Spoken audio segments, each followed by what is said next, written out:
आमदार गोपीचंद पडळकर यांच्याकडनं धनगर जागर यात्रेचा आयोजन करण्यात आलेला आहे आणि या संदर्भात मोठ्या प्रमाणात जे धनगर समाज आहेत त्यांनी यामध्ये सहभागी व्हावं असं आवाहन त्यांच्याकडनं करण्यात आलेलं आहे। या संदर्भात बोलण्यासाठी आपल्यासोबत पडळकर आहेत, आपण त्यांच्याशी या संदर्भात बातचीत करूया। कशा प्रकारचं आयोजन नियोजन ह्या संपूर्ण जागर यात्रेचं असणार आहे, कसले कोणते कोणते टप्पे असेल?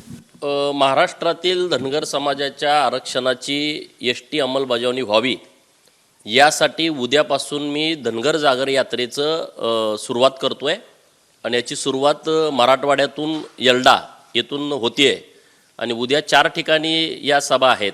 यल्डा, कळंब, जालना जिल्ह्यामध्ये घनसावंगी आणि छत्रपती संभाजीनगर जिल्ह्यामध्ये पिंपरी राजा। तर पहिल्या टप्प्यामध्ये 12 ते 17 असं नियोजन आहे।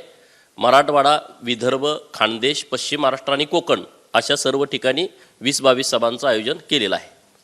दुसरीकडे बघायचं, तुम्ही आता सरकारमध्ये आहात, सरकारकडनं तुम्हाला आश्वासन देखील मिळालेलं होतं, तरीही तुम्ही ही यात्रा आता आश्वासन मिळालेलं आहे, परंतु आता अंमलबजावणीची आवश्यकता आहे। धनगर समाजाच्या भावना अत्यंत तीव्र आहेत। आता आश्वासनावरती थांबून चालत नाही, तर अंमलबजावणीची आवश्यकता आहे।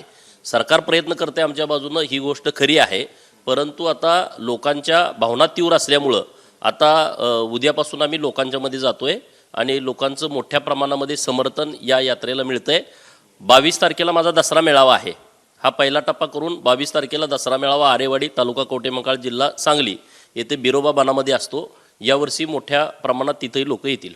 दुसरीकडे बघायचं तर मुख्यमंत्री तत्कालीन मुख्यमंत्री देवेंद्र फडणवीस यांच्याकडनं देखील याला आव्हान आश्वासन जे आहे ते तुम्हाला देण्यात आलेलं होतं। या संदर्भात त्यांच्याकडनं सरकारच्या वेळेला देखील काही आक्षेप जो आहे, निर्णय जो आहे तो देखील घेतलेला नाही, अशा प्रकारचे आरोप देखील आपल्याला विरोधी पक्षांकडनं होताना बघायला मिळत आहेत।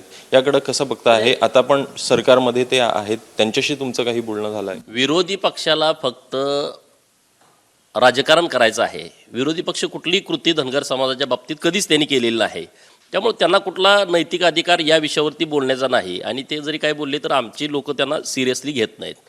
माननीय देवेंद्रजी आणि माननीय एकनाथ शिंदे साहेबांचं मी मनपूर्वक आभार यासाठी व्यक्त करेन की जी कोर्टामध्ये आमची केस चालू आहे त्यामध्ये सरकारच्या वतीनं जे काही आम्हाला अपेक्षित होतं ती सगळी पूर्तता सरकारच्या वतीनं केलेली आहे आणि त्यामुळे विरोधी लोक काय बोलतात, विरोधी लोकांची भूमिका काय आहे हे सगळ्या लोकांना माहीत आहे। प्रामुख्यानं ते धनगर समाजाच्या आरक्षणाच्या बाबतीमध्ये सकारात्मक नाहीत। इकडं आमची मागणी वाढायला लागली का ते बरोबर कोणाला तरी उठवून उभा करतात, आपल्या आरक्षणाला विरोध करण्याचा प्रयत्न करतात।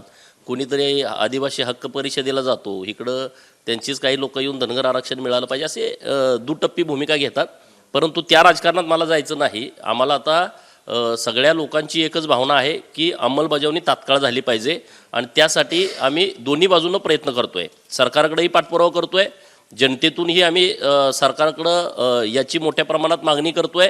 न्यायालयीन लढा आमचा सुरू आहे, तिथंही मोठ्या प्रमाणात लोकांचं समर्थन आहे, सरकार तिथं बाजू घेतंय, परंतु दुसऱ्या मार्गानं काही सरकारला तात्काळ अंमलबजावणीच्या बाबतीमध्ये काय करता येतंय का त्याच्या बाबतीमध्ये सुद्धा आम्ही काही GR सरकारकडे दिलेले आहेत। असे चारही बाजूनं जे लवकर होईल ते आम्हाला अपेक्षित आहे। एक प्रश्न असा उपस्थित राहतो आहे की तुम्ही सरकारमध्ये आहे आणि सरकारलाच एक प्रकारे आव्हान जे आहे ते विषय काय आहे, आरक्षणाचा विषय हा अत्यंत गंभीर झालेला आहे आणि गेल्या अनेक वर्षापासूनचा तो विषय आहे। त्यामुळे या आरक्षणाच्या विषयामध्ये मी गेल्या काही वर्षापासून सातत्यानं काम करतोय, सातत्यानं पाठपुरावा करतोय। त्यामुळं आरक्षणाची चळवळ ही माझ्यासाठी महत्त्वाची आहे। सरकारची बाजू, सरकारचे बाकीचे विषय मी तर तिथं प्रामाणिकपणे कामच करतोय, त्याबद्दल काय दुमत कुणाचं असायचं कारण नाही, परंतु आरक्षणाच्या बाबतीमध्ये लोकांच्या सोबत राहणं ही माझी जबाबदारी आहे, हे माझं कर्तव्य आहे आणि त्यामुळं मी उद्यापासून या यात्रेचं नियोजन केलेलं आहे। शेवटपर्यंत हे आंदोलन सुरू राहील जोपर्यंत आरक्षण मिळणार नाही तोपर्यंत ही यात्रा सुरू राहील आणि आम्हाला अपेक्षित आहे की ह्या महिन्या 2 महिन्यात काहीतरी सरकारनं यातून तोडगा काढावा। तर हे होते गोपीचंद पडळकर, ज्यांच्याकडनं स्पष्ट करण्यात आलेलं आहे की येत्या काही दिवसामध्ये ह्या संपूर्ण यात्रेचं आयोजन जे आहे त्यांच्याकडनं करण्यात येणार आहे आणि जोपर्यंत आरक्षण मिळत नाही तोपर्यंत अशा प्रकारच्या यात्रा ज्या आहेत त्या आपल्याला बघायला मिळतील। कॅमेरामॅन अजित शिवतरकर, अभिषेक मुफाळ, ABP माझा, मुंबई। ABP माझा, उघडा डोळे बघा नीट।